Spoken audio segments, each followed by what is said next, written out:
This is another 4-player fixed card game which is being played with my subscribers. The yellow and black players are grandmasters, and the white player is an intermediate. And after some time of thinking I decided to add my troops into Africa, as I was pretty sure the black player would have contested with me for South America. Then Europe is a big continent which would be unlikely to capture and hold when in the subscriber games we are looking to play aggressively and get rid of one of the players as soon as possible.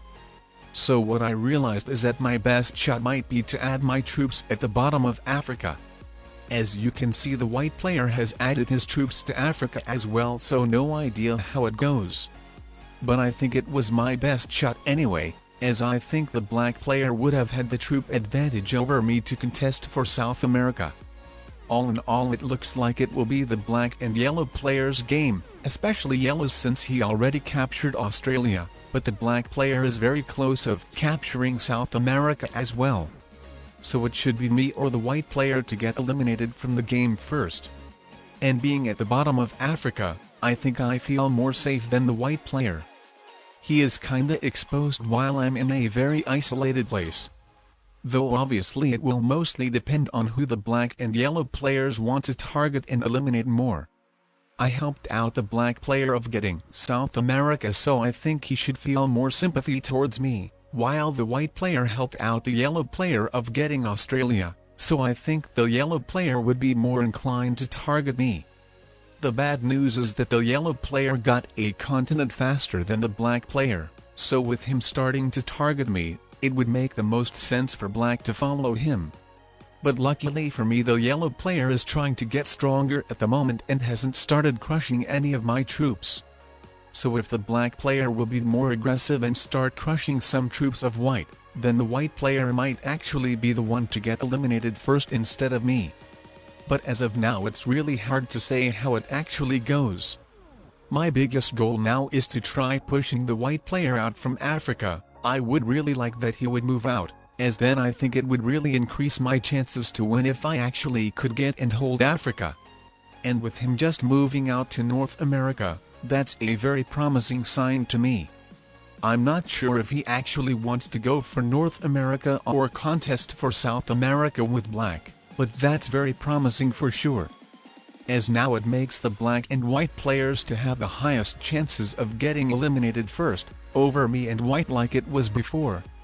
Though obviously the yellow player is the strongest player, so the game is mostly dependent on him. Though as you can see, the black player gets very lucky to trade in a set at 3 cards, so the white player couldn't potentially steal South America from him anymore. Then with me trading in a set at 4 cards, I will capture and properly guard Africa, so basically the white player will be the only player left with no continent at all. So unless after trading in a set he comes up with something smart, most likely he will be the one to get eliminated first to get to the 3-player situation, as he is just simply in the worst and weakest position.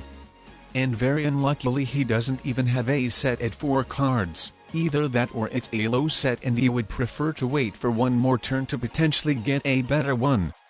Though either way, as you saw, his territories were targeted by black and now by yellow also, and the black player is even manual rolling him now, so pretty sure the white player should get eliminated first. So maybe unless he would capture Europe, putting his armies into Ukraine and Iceland to protect himself against yellow and black, while I would add my troops to Middle East. I mean, it might have been the choice if the white player could have captured Europe somehow earlier, but now he would be just too weak for that strategy to even work out. Anyway, as you can see, I didn't follow the black player to manual roll white. One thing is because with him being at 5 cards and having his army next to me, he could have potentially decided to retaliate, and even though it's 2 border Africa this time, it's still not as safe as 1 border South America and Australia. And then another thing is that the yellow player was the strongest player if combining with his cards, so I wanted to see firstly him doing some action too to make it more fair for me, and especially the black player, who is from all of the 3 small continent players is the weakest. Getting to the 3-player situation as the weakest player could be some kind of a disadvantage for you, because it would probably be the easiest for 2 other players to team up on you, as also you would technically had fewer opportunities to do something. So with that in the 4-player situation, unless you see a reason, it's important to not do the dirty work for other players. So at this point, with the black player being in kinda troops disadvantage over me and yellow, it was the right move for him to not continue weakening the white player in this turn, now letting me and yellow do some stuff when it comes to white. A little too bad that the yellow player has blocked his Australian army on purpose, as now he would have been able to take the white player out, but on the other hand it will be good for me and black in the 3-player endgame, as with that and with us capturing big continents, it should be relatively easy to team up on the yellow player, making him trapped to stay in Asia. Though it looks like the white player is getting taken out before trading in his next set anyway, if not by black, then by me for sure. And it looks like it will be the black player, and that might be the best, because if with me and the black player capturing big continents and properly guarding only against the yellow player, we will set up the deadliest trap strategy for him. The black player will capture both of the Americas, putting his army on Alaska, while I will capture Africa with Europe, putting my armies to Ukraine and Middle East, and with that making him trapped in Asia and being very hardly to get out of this position without risking of ruining the balance of the game. The black player didn't go for this though, putting his army inside of Asia. But on the other hand, it would probably been very risky for him to mess up with the yellow player if actually going for the trap strategy. But I still decided to try doing this strategy alone, setting my armies in the right way to potentially the black player follow in the next turn. Though I obviously knew that I was going to get invaded by yellow with him going through North America. So I'm not sure why I even did it. I think it might been much better to capture both of these continents guarding against black by combining my armies into one and putting it to either Iceland or Greenland. So I'm not sure why I actually didn't go with that instead, as that might have even encouraged the yellow player to crush the black player's troop stack in Asia in order for the yellow player to capture Asia. So I would say that was a misplay by me, as I ended up in a very dumb situation right now. The situation might have been good if the yellow player would have fortified his army into North America, but with him bringing it back to Australia, the black player will probably take the advantage of the situation, and might not even wanting to mutually beneficially team up with me. As you can see by the look of it, he is trying to properly defend both of his borders. Though probably he obviously sees that the yellow player is at 5 cards so could easily invade him, so maybe that's why he is properly guarding both of the borders. But I mean, the 2 border Americas are just too OP for someone to let have them. As I mean, even if I and the black player would team up in the mutually beneficial way, the black player would have much more better opportunities to outsmart and win against me. He would be able to invade me and guard against me whenever he would like to, quite not as hard if having more troops for that, while for me it would be much harder to achieve that with Africa and Europe combined having 3 borders, and with one being next to black. So this is why I unleashed the yellow player's army on purpose, so he would invade the black player into Americas. And with the yellow player fortifying his troops back again to Australia, I had to make my choice between invading the black player and taking South America from him, or capture Africa with Europe and try using the trapping strategy on the yellow player again. And I decided to give the trapping strategy a try again. I mean, I'm not so sure why the yellow player likes to still keep blocking his army, even after multiple attempts of us trying to use the deadliest trap strategy on him. So that was a little bit weird. And alright, the yellow player fortified his biggest army next to me. So I think I will have to back out from this strategy, because otherwise I could be in a very big risk of the balance of the game being broken if the yellow player would be not too wise about it. And I think with the black player having 2 border Americas, I think it would be very high chances of the move being made which would give away the game to him. So I think at this point of the game I have to work with the yellow player, so I crushed my gotten troops into the black player's border, so the yellow player would be able to easily invade him without losing many troops.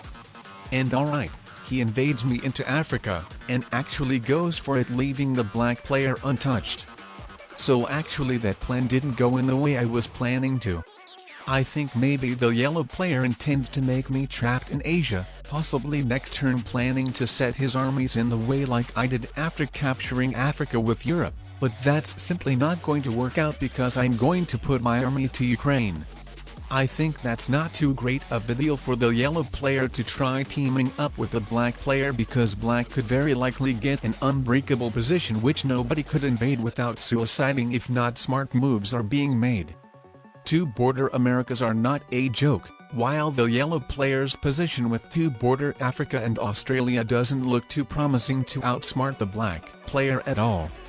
So I'm glad the yellow player changed his front and showed the intention to team up with me on black now. Though he only unleashed my army towards only one black's border, so the black player could potentially counterattack that by adjusting his troops in the right way. And this is what he just did.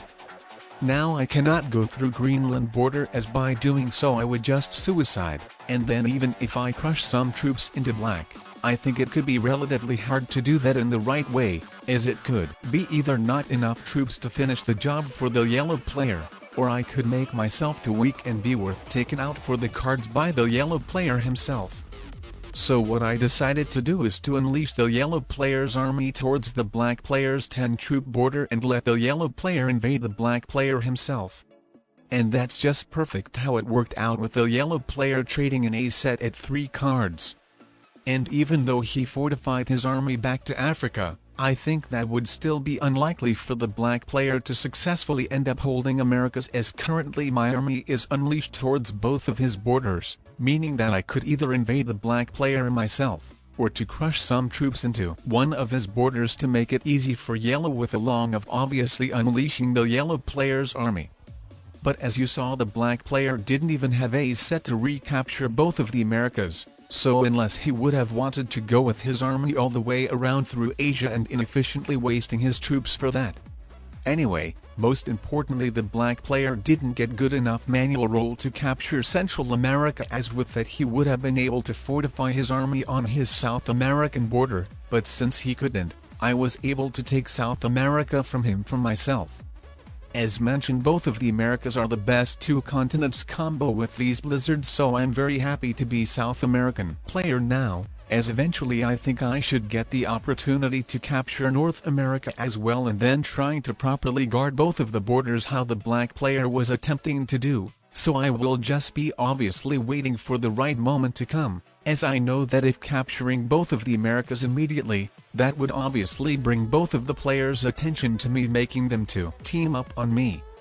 So I'm just gotta wait for that right moment to pull that strategy off, as otherwise it could not work out, and then South America would be taken over another player, with me losing the expanding opportunity. Another expanding opportunities in this game is Africa with Europe and Australia and Asia, but those are not as much promising, with them even needing 3 borders to guard. So, unless both of my opponents really overattacked each other, I don't think it would be very possible to pull that off, getting unbreakable borders. I think most importantly in this situation is to be the player who teams up with another player on the other player, but not being the one who gets teamed up on by the other two. And I would say it probably wouldn't too much matter with which player to team up, so as long as not giving away him the game, though with the yellow player being the player who has a turn after me, I think it would be the safest for me to target him, so to potentially force him to attack the player who has a turn after him as well, who in this case black, and if black then would still attack yellow over me, then I think it would be very promising to me.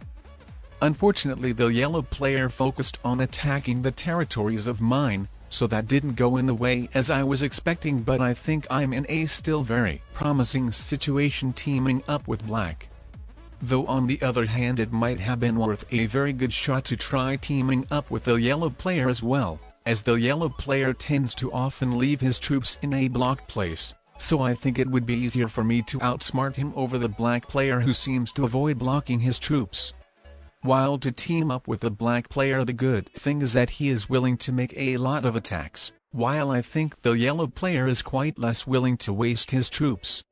though obviously if needed the yellow player will attack and invade a player if needed.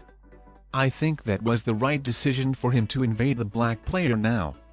But I'm not sure how I feel about him leaving his troops at the blocked place at the bottom Africa, though maybe that will work out for him, as I think in this position it would be smarter for me to stop teaming up with black and try taking over advantage myself alone. Anyway, as you saw I said good game sending a crying emoji so to potentially trick the black player into taking the yellow player out, as I think that would give away the game for me. And it seems that plan is working out, and the black player even has a possibility to fail crushing the yellow player's stack successfully, which would give away the game for me immediately. Though 19 versus 17 is even 78%. And alright, the black player after all didn't even take that blitz, or maybe he just simply ran out of time, but either way that was very bad for him that his army is being left at the bottom of Africa too. As what I immediately noticed is that putting my biggest army into North Africa would totally block them both from invading me into my continents, assuming I wipe the black player from the rest of the world. So one border trapping strategy, here I come. Actually I have never imagined that I will pull it off with the blizzards like these, as this position looks so unnatural. But here we are. This is what happens when both of your opponents leave their biggest armies blocked. The black player is a total toast for sure, as with him being in the middle between us there's no way for him to get out of this losing position. And now let's see how the yellow player is looking too after taking the black player out. And yeah, he is a total toast as well, not enough troops to invade me into all of my continents, and then I would have way too many territories anyway. So that's a GG. But wow, that's such an epic win for sure. Now if you enjoy watching this video then I would recommend watching this one as well. That's another insane game with a master rank player who made insane calculations to shockingly win the game.